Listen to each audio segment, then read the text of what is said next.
नमस्कार, खबरों का पंचनामा में आपका स्वागत है। मैं हूं आपके साथ अंशिका। हम लेकर आए हैं देश दुनिया की 5 बड़ी खबरें, जिनके विश्लेषण के लिए मेरे साथ स्टूडियो में मौजूद हैं कैपिटल टीवी के editor in chief doctor Manish Kumar. Doctor साहब, बहुत बहुत स्वागत है। धन्यवाद। सबसे पहले नजर डालते हैं हेडलाइंस पर।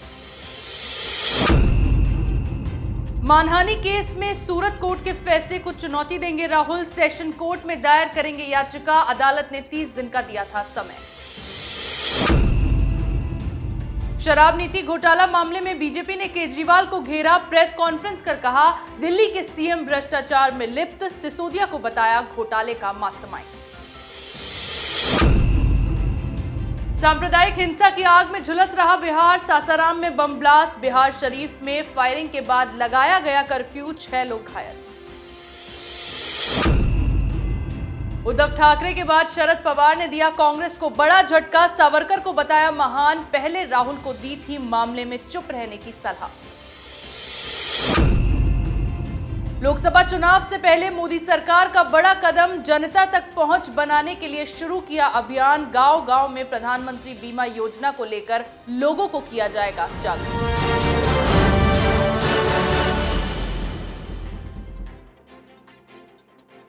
आज की पहली खबर में बात करेंगे मोदी सरनेम मामले में कोर्ट से झटका खा चुके राहुल गांधी की।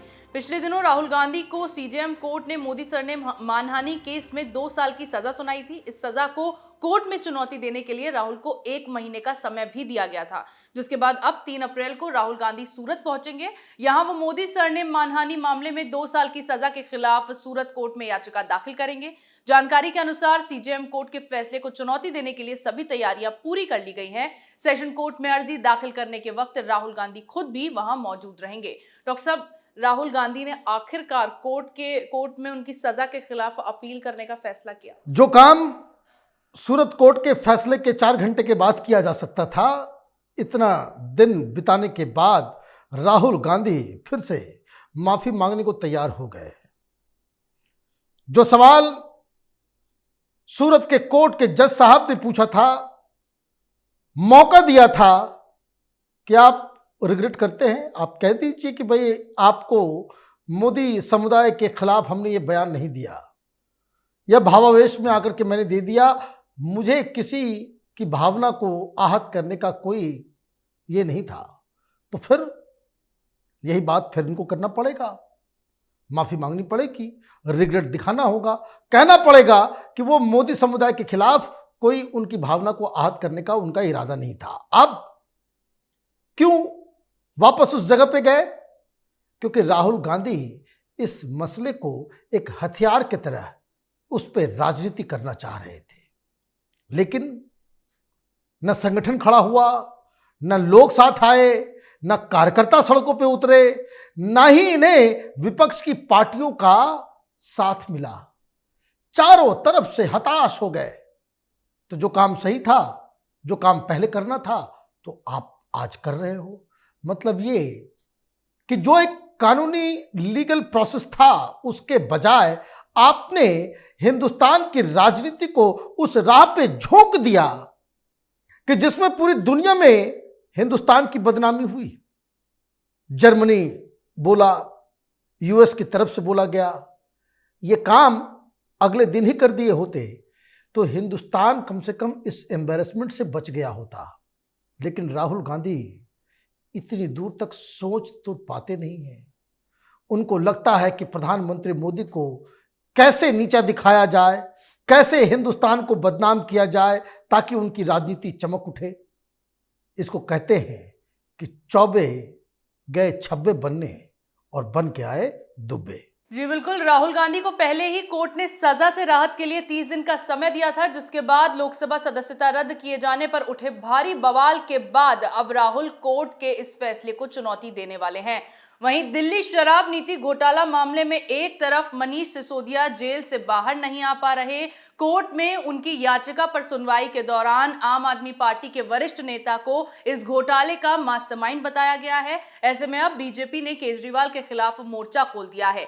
आज बीजेपी प्रवक्ता शहजाद पूनावाला ने प्रेस कॉन्फ्रेंस की और शराब नीति घोटाला मामले में बड़ा धमाका करते हुए आम आदमी पार्टी पर कई सवाल दागे। पूनावाला ने पूछा कि आखिर अदालत ने शराब घोटाले के आरोपी मनीष सिसोदिया को राहत देने से इनकार क्यों किया। उन्होंने ये भी आरोप लगाया कि मनीष सिसोदिया एंड कंपनी को 100 करोड़ रुपए की रिश्वत मिली है। डॉक्टर साहब, किस तरह से अब बीजेपी ने केजरीवाल को घेरा है? देखिए, बीजेपी तो वही कह रही है जो रॉस एवेन्यू कोर्ट के जज साहब ने अपने ऑर्डर में लिखा है। ऑर्डर साफ साफ कह रहा है कि ये जो कॉन्स्पिरेसी की गई वो मनीष सिसोदिया के द्वारा की गई। लेकिन इस कोर्ट के फैसले में एक और बात कहा गया कि जो पैसे लेन देन ये सारी चीजें हुई है, इसमें न सिर्फ सिसोदिया बल्कि सरकार भी शामिल है, मतलब केजरीवाल भी शामिल है इसमें। ये कैसे हो सकता है कि आप आबकारी कमिश्नर को धमकी दें, फोन पे उनको गालियां दें, ये सब रिकॉर्डेड है, और उसको बदली करने की धमकी देकर के आप उससे गलत काम करवाते हो और केजरीवाल को मालूम ना हो। आपको याद होगा, कैपिटल टीवी शुरू से ही सबसे पहले हम लोगों ने इस बात का खुलासा किया था कि जो आबकारी इनका जो सचिव है मनीष सिसोदिया के डिपार्टमेंट आबकारी एक्साइज कमिश्नर सी अरविंद, उसने क्या बताया कि फोन करके मनीष सिसोदिया ने घर पे बुलाया और केजरीवाल, सत्येंद्र जैन और मनीष सिसोदिया की मौजूदगी में केजरीवाल ने जीएम रिपोर्ट सौंप करके ये कहा कि जाकर के इसी के आधार पे आप कानून बनाएं। कोर्ट ने यह भी कहा कि किस तरीके से एक्साइज कमिश्नर ने आपकी बात मानने के लिए मना कर दिया। उसने कहा कि हम इसके ऊपर अपना रिजर्वेशन रखते हैं, लेकिन आपने धमकाया, बरगलाया, और साथ ही साथ ये पूरा काम इसलिए किया गया, ये कोर्ट कह रही है, जज साहब ने अपने ऑर्डर में लिखा है कि ये हड़बड़ाहट, ये सारी चीजें इसलिए की गई क्योंकि ये साउथ लॉबी को लाइसेंस देना और कानून बदलने से पहले ही घोटाले का एडवांस पेमेंट, पैसा पहले लिया, कानून बाद में बनाया, लाइसेंस बाद में दिया, और इसलिए जो कोई भी इस रास्ते आया उसको धमकाया गया, उसको जलील किया गया। तो ये तो दिन के उजाले की तरह साफ है कि ये एक ओपन एंड शट केस है।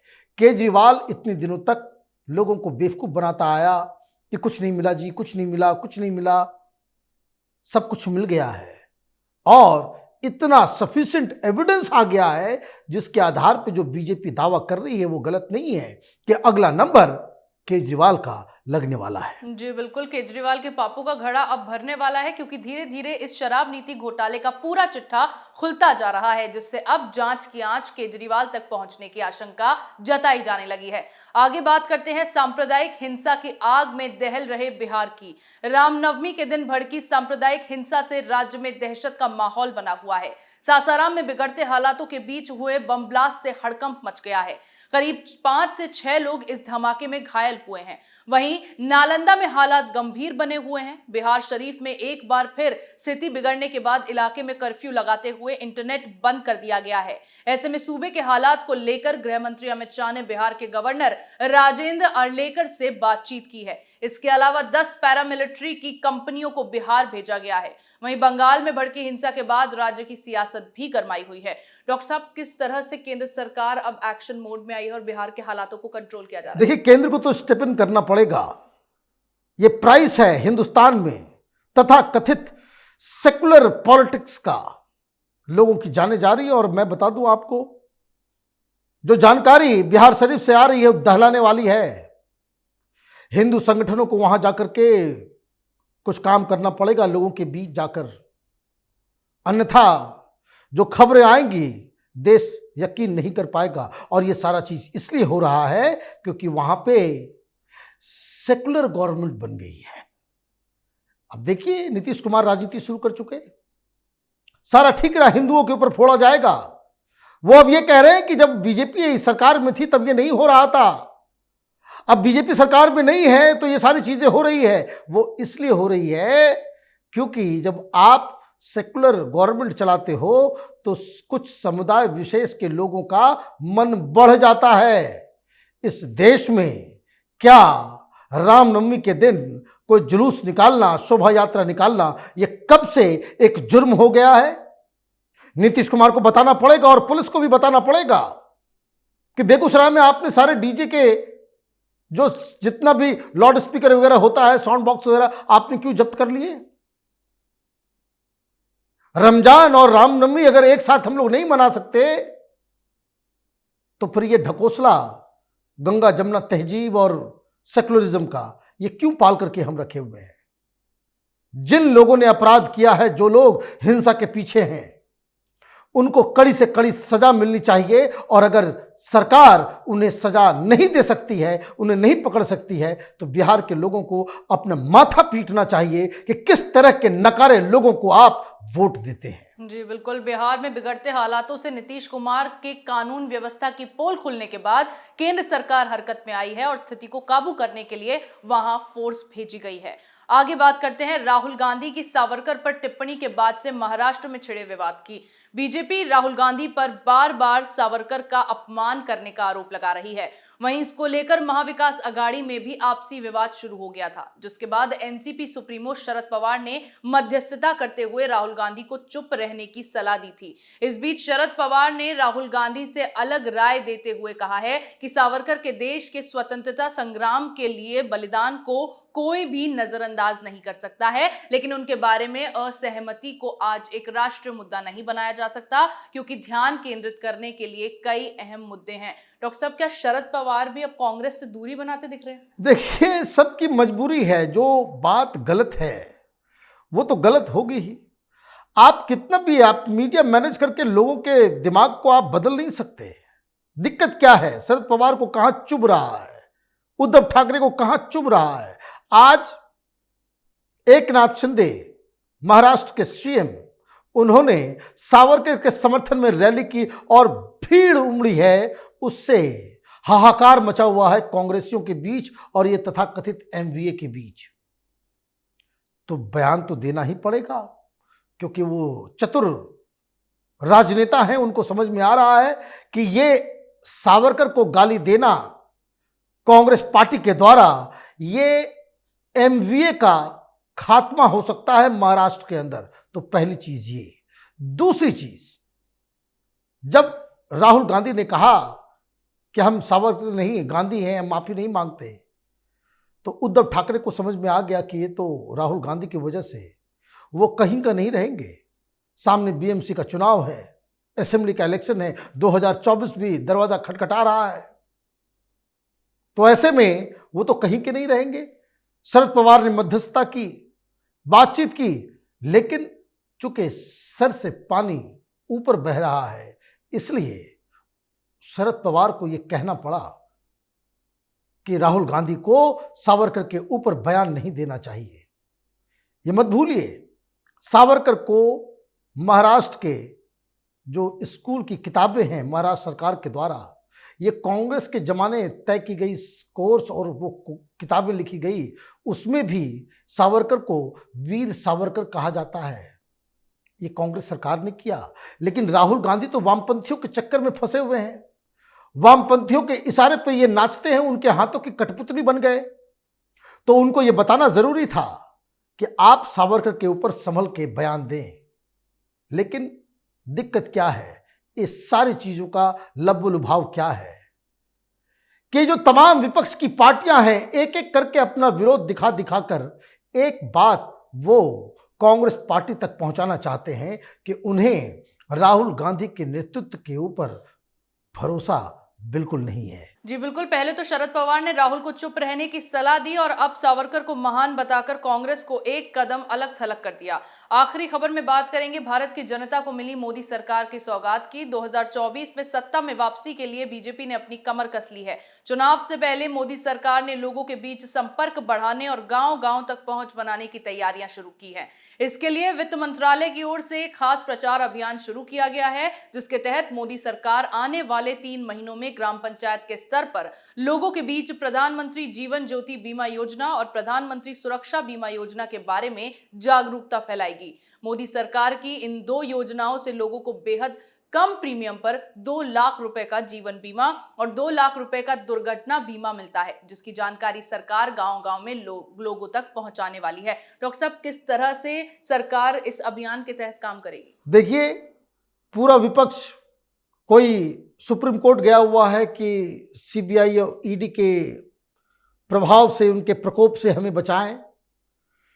कोई कोर्ट में लड़ रहा है राहुल गांधी कि हमें माफी कर दी जाए, ये जो 2 साल की जो सजा मिली है उसे घटाया जाए।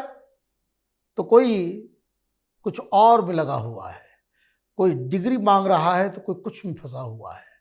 लेकिन भारतीय जनता पार्टी, प्रधानमंत्री मोदी ने 2024 के प्रचार प्रसार का शंखनाद शुरू कर दिया है। ये जो जानकारी आ रही है कि भारतीय जनता पार्टी अगले 3 महीने तक एक काम वो करने वाली है, जो तमाम उनके कार्यकर्ता, उनके वर्कर्स, उनके नेता, उनके सांसद हर गांव जा जाकर जो केंद्र से चलाई गई योजनाएं हैं उसको कैसे जमीन पर लाया गया है उसकी जांच परख करेंगे। जिन्हें नहीं मिला उनको दिलाया जाएगा, और जिन लोगों ने इन नीतियों से, इन योजनाओं से फायदा उठाया है उससे संपर्क साधा जाएगा। मतलब एक हवाई विपक्ष की राजनीति कि उधर गठबंधन, उधर गठबंधन, तो उधर सोरोस, तो उधर पैसा, उधर डेमोक्रेसी की मौत, और दूसरी तरफ एक ग्राउंड पे उतर के जनता के बीच जाकर के राजनीति करने का मॉडल। तो हमारे पास 2 मॉडल है, प्रोपेगेंडा मॉडल और ग्राउंड रियलिटी के साथ जुड़कर राजनीति करने का मॉडल। 2024 का चुनाव का प्रचार शुरू हो गया है। विपक्ष का अप्रोच और सरकार का अप्रोच, बीजेपी का अप्रोच बिल्कुल अलग अलग है, और इसीलिए जो रिजल्ट भी जो आएंगे वो हवाई राजनीति करने वाले लोग हवा में विलीन हो जाएंगे, गायब हो जाएंगे, उड़ जाएंगे, और जो जमीन पर टिका रहेगा वही 2024 के बाद अगली सरकार बनाएगा। जी बिल्कुल, 2024 में फिर सत्ता में वापसी के लिए बीजेपी ने अपनी तैयारी शुरू कर दी है और विपक्ष के खिलाफ एक मजबूत रणनीति तैयार कर ली है। देश दुनिया की तमाम बड़ी खबरों पर हमारे साथ आपके विश्लेषण के लिए बहुत बहुत धन्यवाद। धन्यवाद। खबरों का पंचनामा में मेरे साथ आज इतना ही। अगर आपको हमारा ये वीडियो पसंद आया हो तो इसे लाइक करें, शेयर करें, कमेंट करें, साथ ही हमारे चैनल को सब्सक्राइब करना ना भूलें।